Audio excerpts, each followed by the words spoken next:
जय मसीह की गुड मॉर्निंग। आज सुबह परमेश्वर का वचन हमारे लिए पहला तेस्सलोनिकियों अध्याय 5 आयत 16, फर्स्ट तेस्सलोनियंस चैप्टर 5 वर्स 16। यहाँ पे लिखा है सदा आनंदित रहो। एक और आयत को आपके सामने रखना चाहती हूँ, फिलिपियों की पत्री अध्याय 4 आयत 4। Philippians chapter 4 verse 4। यहाँ पर हम पढ़ते हैं, प्रभु में सदा आनंदित रहो। मैं फिर कहता हूँ आनंदित रहो।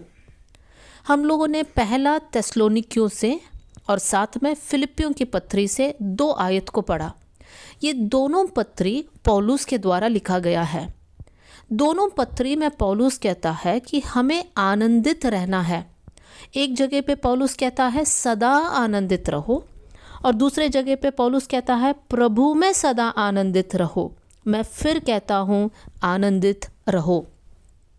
पौलुस कौन है? पौलुस परमेश्वर का एक दास है। हम पौलुस के बारे में बहुत अच्छे से जानते हैं। पौलुस प्रभु यीशु के खातिर बहुत दुख, दर्द, क्लेश, संकट को सहा, बहुत सारा सताव का सामना किया। उनको मारा गया, जेल में डाल दिया गया। बहुत सारी पीड़ाओं को पौलुस ने अपने शरीर में और अपने जीवन में अनुभव किया। और कल हम लोगों ने सीखा कि इन सारे बातों के बीच में भी पौलुस परमेश्वर की आराधना करता है। और आज हम लोग सीख रहे हैं कि इन सारे कठिनाइयों के बीच में भी पौलुस कहता है कि हमें प्रभु में आनंदित रहना है। फिलिपियों की पत्री लिखते समय पौलुस जेल में पड़ा था, फिर भी पौलुस क्या कहता है? आनंदित रहो, प्रभु में आनंदित रहो। हमारे जीवन में अगर हम लोग हमारे जीवन को जांचें, हम लोग ये बात को देख सकते हैं, बहुत से वक्त हमारा जीवन का आनंद सांसारिक वस्तुओं पर निर्भर है। अगर हमारे घर में कुछ आशीष है, फॉर एग्ज़ाम्पल अगर हमने एक नया गाड़ी खरीदी हो, या फिर एक घर हमने नया लिया हो, या हमारे बच्चों का एडमिशन हुआ है, या उनकी शादी है, उनका बर्थडे है, ऐसी सारी बातें जब हमारे जीवन में आता है तो हम बहुत आनंदित रहते हैं। मैं ये नहीं बोल रही हूँ कि ये गलत है, इसमें भी आनंद है, लेकिन हमें बाइबल की बातों को समझना है।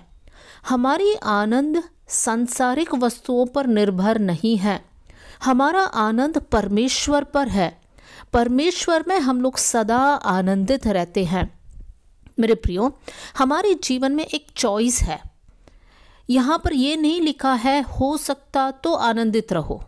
तो यहाँ पर वचन हमें सिखाता है कि हमें आनंदित रहना है। तो हमारा चॉइस क्या है? हमारे सामने जो चुनाव है वो क्या है? या तो हम दुखी रह सकते हैं, नहीं तो हम आनंदित रह सकते हैं। और बाइबल हमें सिखाता है कि हमें आनंदित रहना है। तो मेरे प्रिय भाई बहनों, आज आप कौन सी बात को चुनेंगे? आप जीवन में निराश होकर जीना चाहते हो या फिर प्रभु में आनंदित होकर जीवन को आगे बढ़ाना चाहते हो? आप कैसे जीवन को देखते हैं? प्रभु का वचन सिखाता है आनंदित रहो। बाइबल में हम लोग लूका के सुसमाचार अध्याय 10 और आयत 17 से लेकर 20 तक, लूक चैप्टर 10 वर्स 17 to 20 में हम पढ़ते हैं, 70 चेले यीशु के पास आए और वो चेले बहुत खुश हैं और वो लोग यीशु के सामने आकर कहते हैं, यीशु, हमने तेरे नाम से दुष्ट आत्मा को निकाला। और यीशु मसीह उनसे कहता है कि तुम लोग इस बात से आनंदित मत होना कि आत्मा तुम्हारी वश में है, लेकिन तुम लोग इस बात से आनंदित होना कि तुम्हारा नाम स्वर्ग में लिखा गया है। मेरे प्रियो, हम लोग हमारे जीवन में बहुत कुछ करते होंगे। हमारे पास अच्छा नौकरी होगा, हम लोग अच्छा ही कमाई कर रहे होंगे, हमारे बच्चे अच्छे से पढ़ रहे होंगे, प्रभु ने हमको अलग अलग वरदान दिया है, उसको हम इस्तेमाल कर रहे होंगे। सब अच्छी बात है, लेकिन हमारा आनंद इन बातों पर नहीं है। हमारा आनंद प्रभु में है और इस बात पर है कि परमेश्वर ने अपना इकलौता बेटा यीशु को इस संसार में भेजा ताकि हम लोगों को पापों से उद्धार मिले। और हमने विश्वास किया और हमारा नाम जीवन की पुस्तक में लिखा गया है। हम इस बात से आनंदित रहे। तो इसका मतलब अगर हमारे जीवन में आशीष की कमी हुई तब भी हम निराश नहीं होंगे, क्योंकि हमारा आनंद इस बात पर निर्धारित है कि हमारा नाम जीवन की पुस्तक में लिखा गया है। मेरे प्रियो, आज एक सवाल है आपसे, क्या आपका नाम जीवन की पुस्तक में लिखा गया है?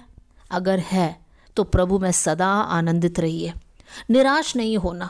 बहुत सारे क्लेश, बहुत सारे संकट, बहुत सारे प्रॉब्लम्स हमारे जीवन में होगा, हमारे सबके जीवन में है, लेकिन उन क्लेशों के बीच में भी आनंदित रहने हमें सीखना है।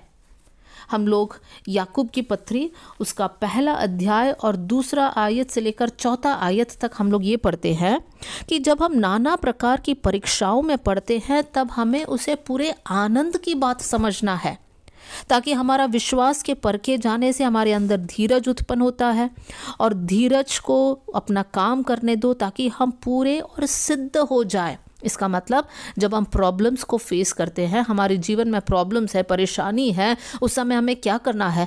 आनंदित रहना है, क्योंकि प्रभु का कार्य हमारे जीवन में हो रहा है। तो मेरे प्रियो, हम लोग जीवन में आज ये डिसीजन लेंगे कि कोई भी परिस्थिति क्यों ना हो, अच्छा समय, बुरा समय, हम लोग प्रभु में हमेशा आनंदित रहेंगे। मेरे प्रियो, वचन हमें सिखाता है कि प्रभु का आनंद हमारा बल है, प्रभु का आनंद हमारा दृढ़ गढ़ है। तो जब हम प्रभु में आनंदित रहेंगे तब हम लोग हमारे जीवन में बल और ताकत को पाएंगे, ताकि जीवन में हम और आगे बढ़ पाए, हमारे समस्याओं का सामना हम कर पाए। तो मेरे प्रियो, आज ये निर्णय हम लोग लेकर हम लोग प्रार्थना करेंगे। आइए हम लोग प्रेयर करें। स्वर्गीय पिता, आज का वचन के लिए धन्यवाद करती हूँ। प्रभु, आपका वचन हमें सिखाता है कि हमें सदा आनंदित रहना है। प्रभु, आपकी ये आज्ञा को बहुत से वक्त हमने पूरा नहीं किया, बहुत से वक्त हम निराश हुए, प्रभु हम दुखी रहे। प्रभु जी, हमारे जीवन में प्रभु आनंद की कमी थी प्रभु जी, लेकिन आप हमें माफ़ कर देना प्रभु। आज से लेकर हम लोग आनंदित रहे प्रभु जी, क्योंकि हमारा नाम जीवन की पुस्तक में लिखा गया है प्रभु जी।